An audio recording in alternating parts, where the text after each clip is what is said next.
पंजाब का सियासी मंजरनामा तहरीक इंसाफ और मुस्लिम लीग काफ ने अरकान असम्बली को बैरून मुल्क जाने से रोक दिया। तमाम अरकान 22 जुलाई तक लाहौर में मौजूद रहेंगे। पार्टी को यह हिदायत दी गई। दोनों जमातों के बैरून मुल्क अरकान की वापसी के लिए भी राब्ते जारी हैं। तमाम अरकान असम्बली 22 जुलाई तक हल्कों में भी वापस नहीं जाएंगे। PTI और काफ लीग के अरकान असम्बली इजलास में शिरकत करेंगे। ये हिदायत जारी की गई हैं। पंजाब का सियासी मंजरनामा तहरीक इंसाफ और मुस्लिम लीग काफ ने अरकान असम्बली को बैरून मुल्क जाने से रोक दिया है। इसी हवाले से तफसीलात जानेंगे लियाकत अंसारी से। जी बताइएगा, क्या हिदायत जारी की गई हैं?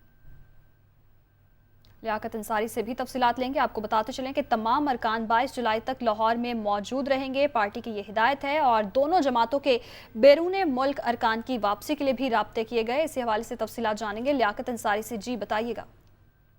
आज बिल्कुल पंजाब का सियासी मंजरनामा सरगर्म हो रहा है और ज़मीनी इंतखाब के नताइज आने के बाद तहरीक इंसाफ और मुस्लिम लीग कायदे आज़म की क़यादत पर खासी मुतहरिक है और अब उन्होंने अपने तमाम अरकान असम्बली को बैरून मुल्क जाने से रोक दिया है। तमाम अरकान को पाबंद किया गया है कि 22 जुलाई तक लाहौर में मौजूद रहें। आज चीफ व्हिप की जानब से जारी होने वाली हदायत में कहा गया है कि जो पहले से बैरून मुल्क गए अरकान हैं उनकी वापसी के लिए भी राब्ते कर लिए गए हैं और 2 अरकान असम्बली जो बैरून मुल्क से कल जो है वो पाकिस्तान पहुंच जाएंगे और तमाम अरकान असम्बली जो है वो 22 जुलाई तक हल्कों में भी वापस नहीं जाएंगे बल्कि लाहौर में ही क्याम करेंगे। और इस दौरान PTI और काफ लीग के अरकान असम्बली जो है जारी जो इजलास है इसमें रेगुलर शिरकत करेंगे और पंजाब असम्बली का इजलास भी अब बिला वक्त तअत्तुल जो है 22 जुलाई तक जारी रहेगा ताकि तमाम अरकान की लाहौर में मौजूदगी को यकीनी बनाया जा सके।